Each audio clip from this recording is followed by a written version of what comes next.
ایک زمانہ تھا جب گھر ٹوٹ جاتے تھے تو خبر گھر تک محدود رہتی تھی. اگر کسی کو خبر دینی بھی ہوتی تھی تو وہ سرگوشیوں میں خبر دیا جاتا تھا. لیکن آج کے دور میں بدقسمتی سے اگر کسی کا گھر اجاڑنا ہو, کسی کا گھر توڑنا ہو, تو سب سے پہلے کیمرہ آن کیا جاتا ہے اور پھر وہ ویڈیو اپلوڈ کی جاتی ہے اور اس کے بعد اسی ویڈیو کے کمنٹ سیشن میں ایک عدالت لگتی ہے اور پھر اسی عدالت میں لاکھوں لوگ جج بن کر اپنا فیصلہ سنا دیتے ہیں. ایک مشہور امریکی مصنف لکھتے ہیں, "The best way to find out if you can trust somebody is to trust them."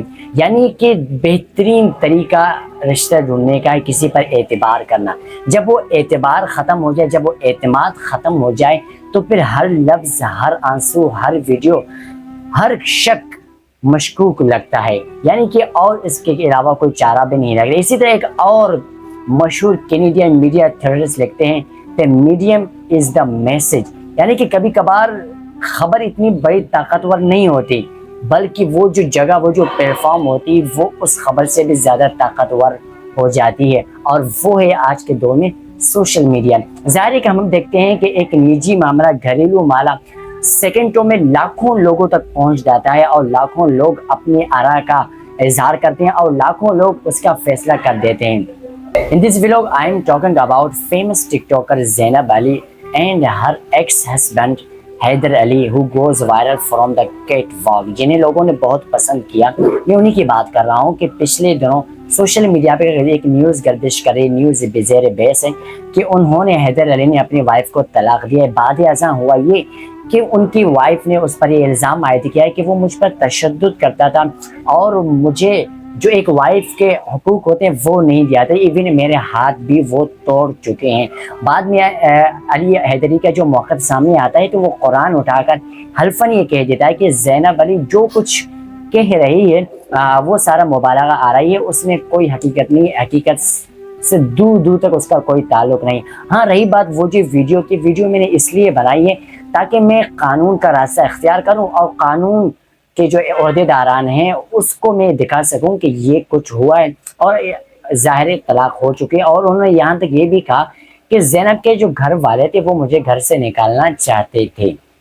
اس پوری کہانی میں نا ایک اور چیز نوٹ کرنے کی ہے کہ پہلے زمانے میں اگر کسی کا گھر اجڑ جاتا تھا نا تو لوگ بہت پریشان ہو جاتے تھے, افسوس کرتے تھے کہ یہ کیسے ہو, جانچ پڑتال کیا جاتا ہے. لیکن آج کے دور میں ہو کیا رہا ہے کہ لوگوں کی خوشی محسوس ہوتی ہے. I am not talking about کہ حیدر علی کی جو ویڈیوز تھے وہ بہت ایک انفارمیٹیو ولاگ کرتا نہیں ہے, اس کا ویڈیو مجھے بھی پسند نہیں تھا, ہوپ فلی آپ کو بھی پسند, بے حیائی پھیلاتے تھے. لیکن ایک انسانیت کے ناطے ہم کسی کے غم میں شریک نہیں ہو سکتے تو اس کو خوشی بھی اس میں نہیں دے سکتے. If you are not agree my point so you can go and read the comment session. آپ کامنٹس پڑھ کے دیکھ سکتے ہیں کہ وہاں پر لوگوں نے کس طرح خوشی کا اظہار کیا ہے. تو میرے خیال میں یہ ایک انسانیت کے ناطے ہم یہ نہیں کر سکتے. اسپیشلی عورت پر جو, عورت کے نام پر جو کریکٹر پر جو کردار کشی کی جاتی ہے, اس کے کریکٹر پر جو بات کی جاتی ہے وہ انتہائی افسوسناک ہوتا ہے. ایک عورت پر بات کرنے سے پہلے, اس کے کردار کشی کرنے سے پہلے یہ اپنے ذہن میں رکھ رہے کہ آپ کو بھی ایک عورت نے پیدا کیا ہے, تو دیٹس انف. ایک ماں ہے, آپ ایک ماں کا بیٹا ہو, آپ کو ایک عورت نے پیدا کیا, تو یہاں پر معاملے ہو جاتے ہیں ختم. تو اس کے علاوہ میرے پاس ایسے زبان نہیں کہ میں کسی عورت کے لیے استعمال کروں. بہرحال یہ خبر دینا میرا کام نہیں, because I am not news anchor جو آپ کو خبر دیتا ہوں یہ ہوا فلاں ہوا. ایک چیز پر میرا اگر بات کرنی ہوتی ہے تو وہ اس کے کہانی کو کوٹ کرنا میرا فرض بنتا ہے. اور یہ خبر بھی ہوپ فلی آپ اس کو خبر بھی سمجھ سکتے ہیں اور سمجھ بھی رہے ہیں. اما میرا اصل پوائنٹ آف ویو کہ آپ کو ایک چیز سمجھانا کہ زمانے میں کیا تھا, ہمارے ماہرین کیا کہتے ہیں اور ہو کیا رہا ہے. اسی طرح سے کہ مشہور معروف امریکی میڈیا اسکالر لکھتے ہیں کہ we are amusing our lives to death.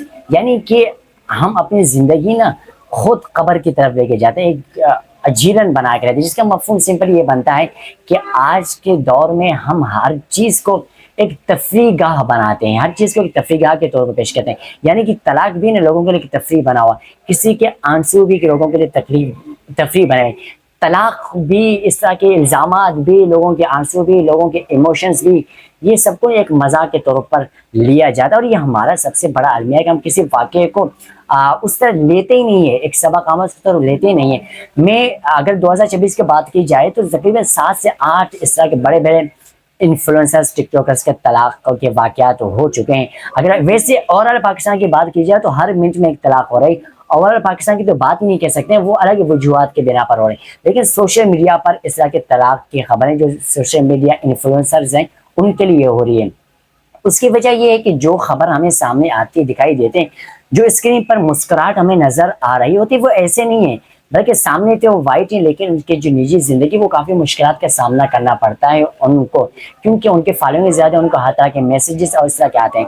ہمیں یہ چیز, مجھے یہ سوال کرنا ہے, کیا سوشل میڈیا کو ہم استعمال کر رہے ہیں یا سوشل میڈیا ہمیں استعمال کر رہی ہے؟ کیا سوشل کی میڈیا کی وجہ سے ہم میں تبدیلی آ گئی ہے اور سوشل میڈیا نے ہمیں تبدیل کر چکے ہیں؟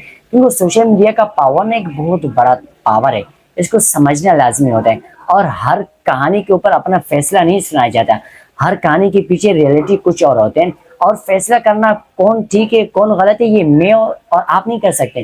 یہ فیصلہ ہمارے عدالتی نظام بیٹا, گرچہ وہ صرف محض نام کی عدالتیں ہیں, لیکن وہ جو فیصلہ کرتے تھے تو ہمیں فیصلہ قبول ہو جاتا ہے. لیکن ہم اپنے سے بیٹھ کر کسی کو کوئی فیصلہ نہیں سناتے. ہمیں رسپیکٹ کرنی چاہیے چاہے کوئی بھی ہو. اور ایک چیز جاتے جاتے میں کہوں گا, سوشل میڈیا کا جو استعمال ہے ہم کیسے کر رہے ہیں یہ ہم پر ڈیپینڈ کرتا ہے. کہتے ہیں کہ میڈیا آگ کی مانند ہے, اگر آپ اس کو صحیح استعمال کریں گے وہ صحیح چلے گا, آپ اس کو نیگیٹو استعمال کریں گے تو وہ نیگیٹو ہی آپ کے لیے رہے گا.